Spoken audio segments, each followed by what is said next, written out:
A struggling homeless man reached out to a stranger on the street, asking for just $1 to buy food. He expected to be ignored, just like every other time. But this time the man stopped. As he removed his sunglasses, Ethan's world shifted. Robert Downey Jr. wasn't about to give him just $1. He was about to change his life in a way he never expected. Los Angeles pulsed with life. Neon lights flickered against the glass of high-end boutiques, and the streets were alive with hurried footsteps, honking cars, and the hum of the city that never slept. People rushed past, their laughter blending into the noise of the world around them. In the middle of it all, Ethan sat motionless on the sidewalk, a stark contrast to the world that moved around him. His clothes were worn, layered to fight the night's chill, his hands rough and calloused. His once strong frame now seemed smaller, burdened by exhaustion and time. A small, tattered cardboard sign lay beside him, his only voice to a world that refused to listen. Hungry. Just need $1 to eat. His stomach growled, but he had learned to ignore it. Hunger wasn't new. It had long since become a part of him. Ethan watched the flow of people passing by, each one wrapped in their own world. A wealthy couple, their arms weighed down by designer shopping bags, glanced at him. The woman's gaze lingered for a moment before she turned away, clutching her husband's arm as if his presence alone could shield her from the sight of him. A businessman, sharp in his tailored suit, crossed the street just before reaching Ethan, as though even proximity to him was something to be avoided. No one slowed down. No one looked twice. Ethan swallowed hard, staring at the pavement. Am I invisible, or do they just wish I was? For a moment, he wasn't sitting on the street. He was back in his garage, hands covered in grease, tools spread out in front of him. The sound of an engine roaring back to life filled the space, followed by the laughter of a little girl. Daddy, you fixed it. The memory faded as quickly as it had come, swallowed by the cold reality of the present. That life was gone, out of reach, and deep down, he wasn't sure if he would ever get it back. Ethan exhaled slowly, forcing himself to focus on what was real. He had nothing left but the dignity he still clung to, and even that was slipping away. A man approached, his stride casual, hands tucked into the pockets of his hoodie. His head was slightly lowered, a cap shadowing his face. Something about him seemed familiar, though Ethan couldn't place it. His heart pounded. He hated this part, hated the shame that came with it. But hunger didn't care about pride. He took a breath and muttered, "Hey, sir, can you spare $1?" Most people kept walking. Some ignored him. Others frowned, irritated by the interruption. But this man did something different. He stopped. Ethan tensed. The pause was unexpected. People didn't stop, not for him. Slowly, the man turned his head toward him. For a moment, there was only silence. The man lifted his sunglasses slightly, just enough for Ethan to see his face. His breath caught in his throat. There was something familiar about the sharp jawline, the expressive eyes. A memory tugged at the edges of his mind, connecting dots that didn't seem real. And then it hit him. This wasn't just any stranger. It was Robert Downey Jr. Ethan's thoughts spun. Celebrities didn't stop for people like him. They didn't acknowledge the ones on the sidewalk, the ones whose lives had crumbled into nothing. So why was Robert standing there, looking at him? For the first time in a long time, Ethan felt uncertainty, but not his own. It was in the way Robert hesitated, the way he seemed to be thinking about something before speaking. Ethan held his breath. Would he walk away like everyone else? Or was this moment about to change everything? Ethan sat on the cold pavement, his back resting against the rough brick wall of a closed storefront. The world around him buzzed with life. Cars sped by. People laughed as they walked past, their arms full of shopping bags, their faces glowing under the bright city lights. Los Angeles was a city of dreams, a place where fortunes were made overnight. But not for him. He adjusted his worn-out coat, pulling it tighter against himself. His hands, rough and calloused, trembled slightly as he picked up his cardboard sign. The words were smudged from too many nights in the open air, but still clear enough. Hungry. Just need $1 to eat. His stomach growled, but he barely reacted. Hunger had become a part of him, a dull ache that never really went away. It hadn't always been like this. There was a time when Ethan had purpose, a time when his hands, now rough from the cold, had been steady and strong, bringing engines back to life. He could still remember the scent of motor oil, the metallic clang of tools, the low hum of a car warming up under his care. Customers had trusted him. They had valued his work. He had been proud of what he did, knowing that he could fix things others thought were beyond repair. And more than that, he had a home, a family, a life. But that was before everything changed. The night that took everything from him had started like any other. A late shift at the garage, a final repair before locking up. He was under the car, adjusting the lift, when something snapped. Before he could react, the weight of the vehicle came crashing down. Pain shot through his body as his dominant hand was crushed. The hospital stay felt endless. The surgeries, the medical bills, piling higher and higher. But worst of all was the realization that his hands would never be the same. He had tried, he had tried to work through the pain, to force his fingers to cooperate, to get back to doing what he loved. But he couldn't. And in the end, his boss had no choice. "I'm sorry, Ethan. A mechanic who can't use his hands. I have no choice." The words had cut deeper than the injury ever had. For weeks, he told himself it was temporary, that he would find another way. But the bills didn't stop. The insurance covered almost nothing. And then came the arguments. His wife had tried. She had worked extra shifts, kept the house running, held on for as long as she could. But when there was no solution in sight, the tension grew.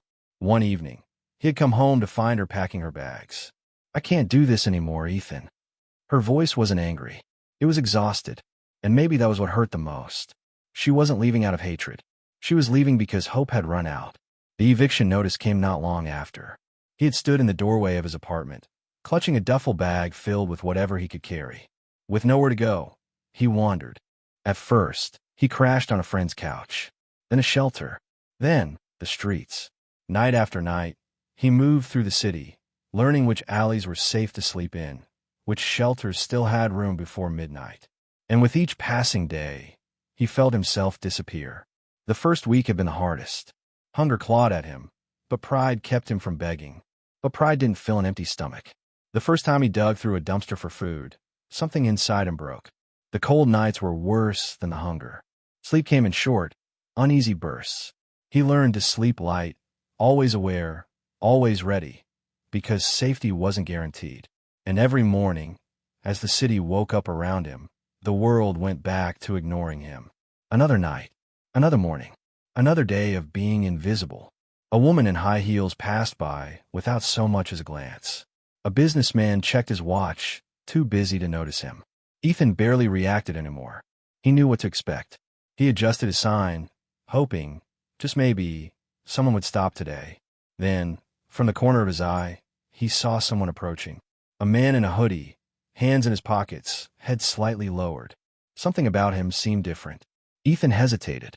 Then, without thinking, he muttered the same words he had whispered 100 times before. "Hey, sir, can you spare $1?" The man stopped. Not just a pause. He stopped completely. Ethan tensed. People didn't stop. They walked past. They ignored. Some scowled, some sneered. But no one stopped. Slowly, the man turned his head toward him. And then, in one small motion, he lowered his sunglasses. Ethan's breath caught. For a moment, he thought he was imagining it. That exhaustion, hunger, and the years of suffering had made him hallucinate. But no, this wasn't a dream. This wasn't just any stranger. It was Robert Downey Jr. Robert didn't look down at him like others did. Instead, he crouched down, meeting Ethan eye to eye. No rush. No judgment. Just a simple question. "What's your name?" Ethan hesitated, because in all the time he had spent on the streets, no one had ever asked him that. To most people, he wasn't Ethan. He wasn't a person. He was just a problem to avoid. But Robert was waiting, actually waiting, as if his name mattered. "Ethan." His voice cracked, barely above a whisper. He expected a polite nod, maybe a dollar bill. But Robert just smiled and said something that Ethan never saw coming. "How about instead of $1, we get some food?" For a moment, Ethan froze. This had to be a joke. It had to be. But when he looked into Robert's face, there was no mockery, no pity, just kindness. And after so many years of being invisible, that was the hardest thing to believe. Ethan sat frozen, staring at the man in front of him. Robert Downey Jr. had just offered to buy him food. It had to be a joke, some kind of setup. A lifetime of broken trust, rejection, and disappointment told him not to believe in miracles. People didn't do things like this. Not for men like him. He glanced at the people passing by, their hurried footsteps avoiding his space like usual. This couldn't be real. But Robert stood there, patient, no judgment in his eyes. "No pressure, man," he said, sensing Ethan's hesitation. "Just a meal. That's all." Ethan swallowed hard. His pride screamed at him to refuse, but his hunger was louder. He took a deep breath, then slowly stood up, and for the first time in years, he chose to follow. They walked side by side down the sidewalk. Two men, 2 worlds apart. At first, no one noticed. But then, whispers started. "Wait, is that Robert? Why is he walking with a homeless guy?" Phones appeared. Cameras flashed. People slowed down, some recording, some pointing. Ethan shrank under the attention. His worn-out clothes, his unshaven face, the weight of judgment pressing down on him. His gut told him to run. This was too much. Too public. Too humiliating. But then, Robert chuckled and said, loud enough for the bystanders to hear, "They probably think I'm shooting a new Iron Man redemption movie." The casual humor caught Ethan off guard. It broke the tension, just enough to make him crack a small, hesitant smile. The cafe was small but warm. The smell of fresh coffee, buttered pastries, and something fried hit Ethan immediately. He stopped in the doorway, momentarily overwhelmed. How long had it been since he'd stepped inside a place like this? The last time, he had been with his daughter. The thought tightened his chest, but before he could dwell on it, Robert nudged him forward. A few customers looked up, confusion flickering across their faces. The cashier's eyes widened, her mouth opening slightly as recognition settled in. Robert acted like it was nothing. "2 menus, please." Just like that, they were equals. Ethan stared at the menu, his pulse quickening. So many choices. He had forgotten what it was like to pick something to eat. His instinct was to order something cheap, something small. But before he could, Robert leaned in and said, "Whatever you want, man. Go all out." The kindness in his voice was too much. For a second, Ethan wanted to refuse, to walk out and pretend this moment wasn't happening. But instead, he pointed to the first thing that caught his eye. Something with eggs, bacon, and toast. Something real. "Good choice," Robert said, flashing a grin. When the food arrived, Ethan stared at it. Steaming. Fresh. Real. He hesitated, his hands hovering over the plate. What if this wasn't real? What if he blinked and found himself back on the streets, empty-handed? He picked up the toast, took a bite, and his whole body froze. The taste hit him hard. Warm, buttery, salty, real. Asterisk, asterisk, the flavors filled his mouth, overwhelming his senses. Asterisk, asterisk. His eyes burned, but he refused to cry. For the first time in years, he felt like a person again. Robert took a sip of his coffee. "So," he said, casual, unforced. "What's your story?" Ethan stiffened. Most people never asked. They just assumed. They saw a man on the street and decided he was a failure, a junkie, a waste of space. He expected the same now. But Robert's expression stayed open, patient. No pity, no judgment, just curiosity. Ethan hesitated. Then, for the first time in a long time, he allowed himself to be heard. Slowly, the words came. He told Robert about the garage he used to own, the smell of motor oil and metal, the satisfaction of fixing things people thought were broken. He spoke about his daughter, how her laughter had once filled his home. Then, the accident, the hand injury that ended his career, the medical bills, the eviction notice, the day he came home and found his wife packing her bags. "I can't do this anymore, Ethan." The words still echoed in his mind. Robert never interrupted, just listened, and that meant more than anything. Ethan had avoided thinking about his past for so long. But as he spoke, something shifted inside him. He heard himself talk about his passions, his dreams, his daughter, things he had forced himself to forget. Maybe he wasn't completely lost. Robert leaned back, thoughtful. Then he smirked. "You know what? Let's do something crazy." Ethan, mid-bite, froze. He looked up, confused. Robert grinned. "Want to get cleaned up?" Ethan's mind raced. The offer felt unreal. Too good. People didn't do this. Not for him. He searched Robert's face, looking for the catch, the joke, the reason to say no. But all he saw was certainty. A moment of silence. Then a single nod. And just like that, the next part of his journey began. Ethan followed Robert through the dimly lit streets, his heart pounding with every step. The cafe, the warm meal, the laughter. It had already been more than he ever expected. So why was Robert still here? His mind raced. Where were they going?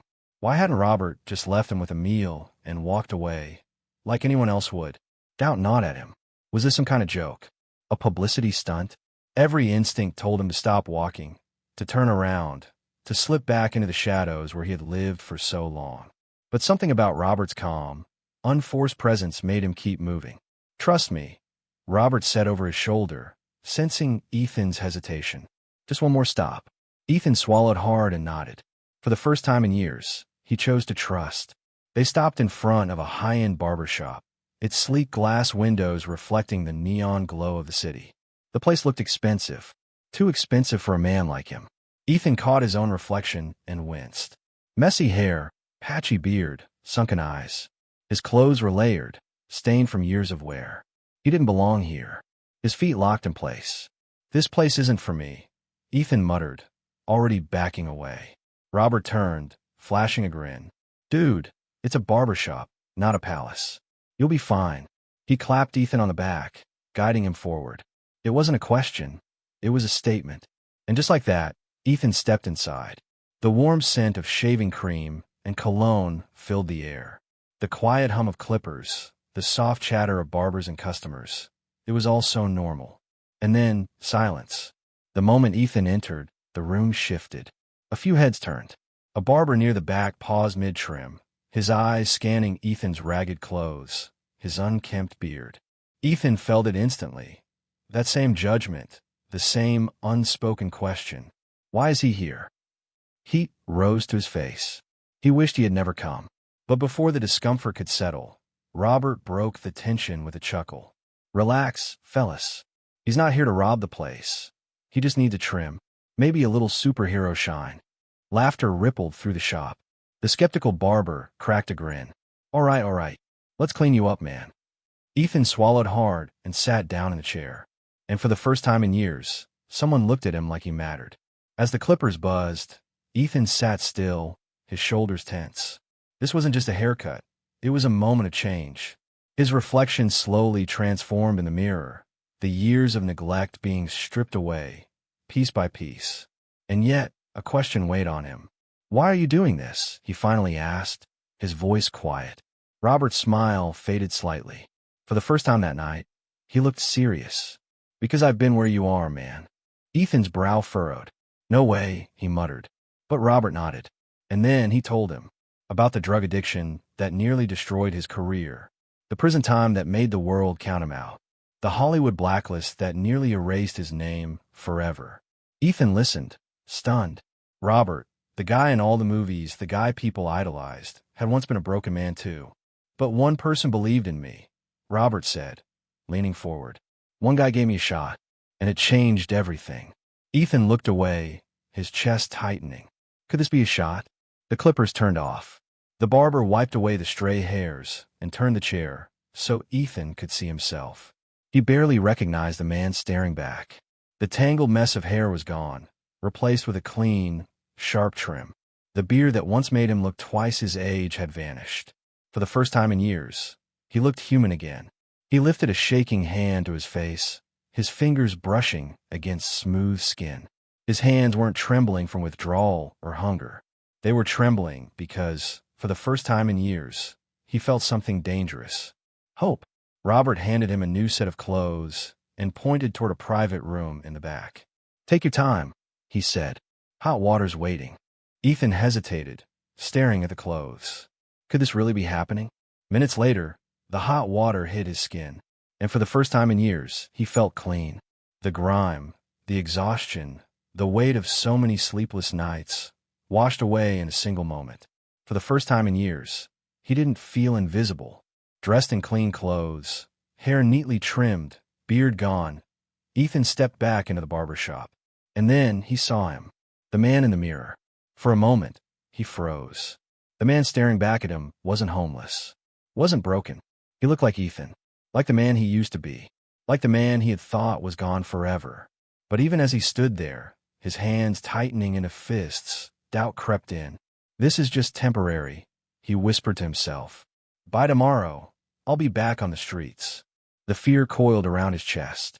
This was a glimpse of a life he had lost. Could he really get back? Or was this just a cruel reminder of what he could never have again? Robert, watching from a few feet away, saw the flicker of doubt and smirked. Come on, man, he said. We're not done yet. Ethan turned, confused. Robert tossed him a knowing look. Looking different is one thing, he said, but it's time to change more than just your reflection. Ethan held his breath. Something told him this was just the beginning. Ethan stepped outside, the crisp night air hitting his skin in a way that felt different, almost refreshing. For years, the night had felt cold, empty, suffocating, but not tonight. Tonight, something had changed. His hair was trimmed, his face clean-shaven, and for the first time in years, he was wearing clothes that weren't frayed or stained. He barely recognized himself. But the strangest part, people weren't staring at him with pity or disgust. They weren't crossing the street to avoid him. For the first time in forever, he didn't feel invisible or unwanted. Beside him, Robert walked casually, hands in his pockets, his expression unreadable. It was like he was deep in thought, as if something else was on his mind.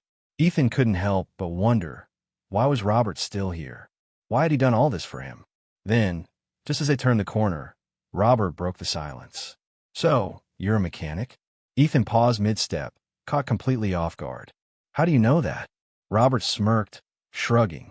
You mentioned it at the cafe, when you were talking about your old life. Ethan blinked. Had he really said that? For so long, he had avoided thinking about his past, about the man he used to be. But now, memories rushed in. The feel of grease under his fingernails. The sound of an engine roaring back to life. The satisfaction of fixing something broken. He nodded slowly, still unsure where this was going. Yeah, I used to be. A long time ago. Robert reached into his pocket and pulled out a sleek business card. Without a word, he flipped it over and handed it to Ethan. Ethan hesitated, then took it, his fingers trembling slightly. His eyes scanned the name. A high-end luxury car restoration shop. His heartbeat quickened. What is this? He asked, his voice barely above a whisper. Robert grinned. An opportunity. I have a friend who owns this place, Robert explained, hands still in his pockets, completely relaxed. He's always looking for good hands. Figure you might be interested. Ethan stared at him. A job? Just like that. No paperwork. No background checks. Just a chance. His mind struggled to process it. For years, he had believed that getting back on his feet was impossible. But now, standing on a sidewalk, Robert had just offered him something he never thought he'd have again. A purpose. But instead of excitement, fear settled in. His first instinct wasn't hope. It was doubt. Why would they hire someone like me? He hadn't worked in years. His hands shook when he held tools now. What if he wasn't good enough anymore? His fingers tightened around the card, his grip unsteady. He had failed before. What if he failed again? The fear wasn't just about himself. It was about Robert. This man had gone out of his way to help him, fed him, cleaned him up, gave him a chance. And now, he was offering something even bigger. What if Ethan took the offer and proved he wasn't worth saving? What if Robert realized he had made a mistake? The weight of his past failures threatened to pull him back. Robert must have noticed the hesitation because he smirked. Everyone loves a comeback story. Ethan looked up. Robert wasn't offering pity. He wasn't offering charity. He was offering a chance. You don't have to prove anything today, man, Robert added. You just have to show up. The words hit Ethan like a punch to the gut. Just show up. Could it really be that simple? Ethan looked down at the business card, his pulse racing. This was it. This was his defining moment. Did he take the risk? Or did he walk away? Could he really step back into a world that had forgotten him? Or would he let fear win again? The weight of the moment pressed on his chest. He looked up at Robert. For a long second, he said nothing. Then, finally, he took a deep breath and nodded. A slow, hesitant nod. Robert's grin widened. That's what I'm talking about. He clapped Ethan on the shoulder, his laughter easy, natural, like he already knew Ethan would say yes. And somehow, that made Ethan feel lighter. He looked down at the card one last time. Tomorrow wasn't just another day. Tomorrow was the beginning of something new. For the first time in a long time, Ethan allowed himself to believe it. Ethan stepped into the shelter, his body tense as he scanned the unfamiliar space. The air smelled of clean laundry and warm food, a stark contrast to the cold pavement he had spent so many nights on. A woman at the front desk greeted him with a smile. A real smile, not the forced, pitying kind he had gotten used to. "You must be Ethan," she said kindly. "We got a bed for you." Ethan nodded, mumbling a quiet thanks as she handed him a blanket. As he walked through the hallway, he felt the stares. Some were curious, others indifferent. People just like him, each carrying their own burden, their own story. The bed was small, but it was his for the night. He sat on the edge, running a hand over the clean sheets. A real bed, something so simple, yet it felt like a luxury. But even as exhaustion pulled at him, sleep didn't come. His mind raced, taunting him with doubt. Can I really pull this off? What if tomorrow is just another failure? He had lost everything once. What if trying again only meant losing all over again? His thoughts drifted to his old life. His garage, his daughter, his wife's face the night she left. The pain of those memories pressed against his chest, making it impossible to rest. For hours, he stared at the ceiling. By the time exhaustion finally claimed him, dawn was already breaking. Ethan's eyes snapped open. For a moment, he forgot where he was. Then reality hit. Today was the day. His heart pounded in his chest. The garage, the trial job, the chance Robert had given him. He sat up slowly, running a hand over his face. Fear gripped him. What if he wasn't ready? What if he failed? He glanced at the clothes Robert had given him.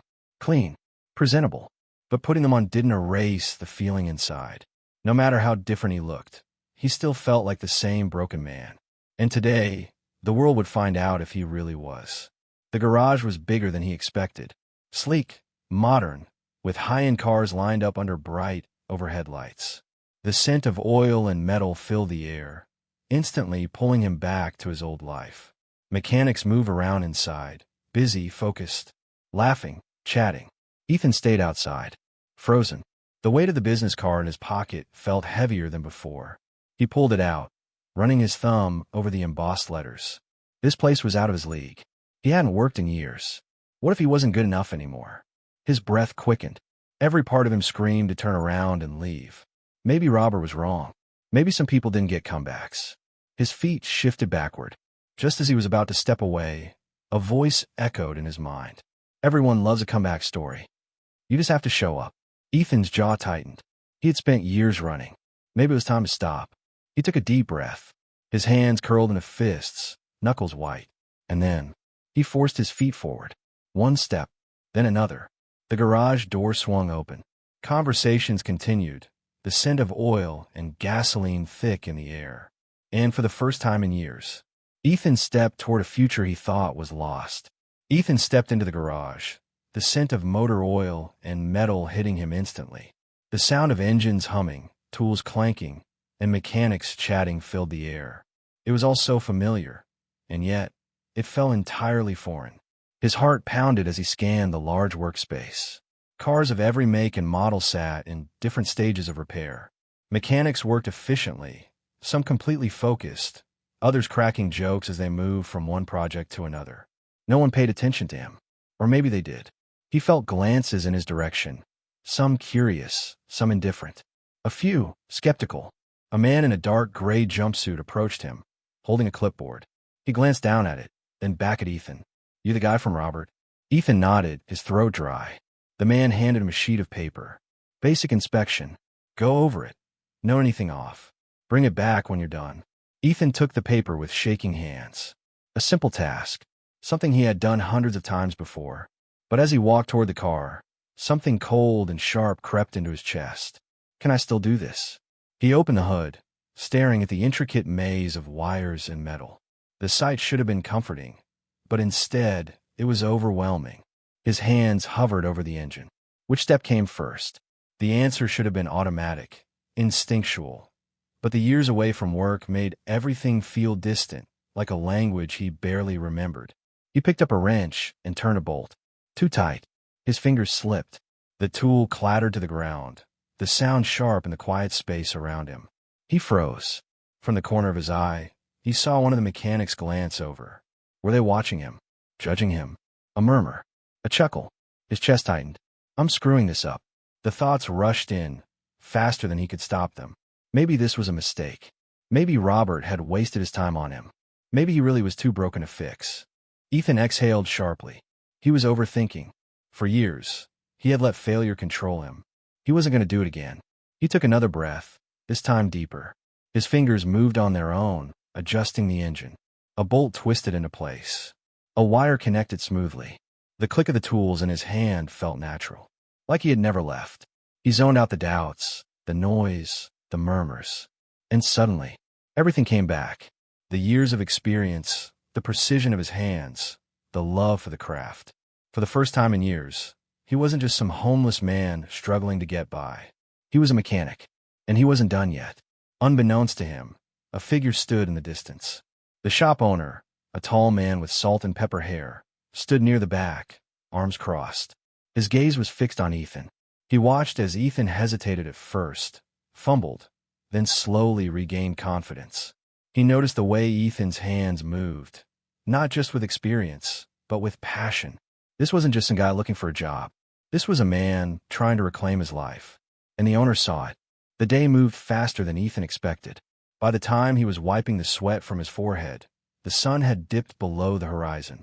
He had spent hours under the hood of that car, testing himself, pushing himself, and now he felt exhausted. But it was the best exhaustion he had felt in years. As he gathered his things, he figured that was it. Just a trial run. He had done his part. He had proved to himself that he could still do this. Now it was time to leave. But before he could step away, a voice called out, "Hey, Ethan." He turned. It was the shop owner. He had his hands in his pockets, an unreadable expression on his face. Then, a smirk. "You want to come back tomorrow? Full time." For a second, Ethan couldn't breathe. The words felt unreal. A full-time job? Not a favor. Not charity. An actual second chance. His hands trembled as he gripped the rag in his fist. His voice cracked. He swallowed hard. The owner simply waited. Ethan nodded, blinking rapidly, struggling to keep his emotions in check. Yeah, I'd love that." The owner nodded. "Good. See you at 8 a.m. And with that, he walked off. Ethan stood there, his mind reeling. He never thought he'd get this chance again. This wasn't just a job. It was proof that he wasn't broken, that he wasn't beyond redemption. And for the first time in years, he felt like he belonged. Months had passed, and Ethan was no longer the man he used to be. The days of sleeping on the streets, of waking up cold and hungry, of feeling like a shadow in a world that had moved on without him, they were behind him now. His job at the garage wasn't just work. It was his second chance. Every day, he showed up, hands steady, mind sharp, confidence growing. The other mechanics, men who had once looked at him with skepticism and doubt, now respected him. They asked for his opinion on jobs. They laughed at his jokes. They treated him like he belonged. And for the first time in years, he had a place to go home to. It wasn't much, a small apartment on the edge of town, barely furnished. But it had a roof, a bed, warmth, and safety. And that was more than enough. The past still lingered in the background, like the faded scars on his hands, but it no longer controlled him. He had rebuilt himself.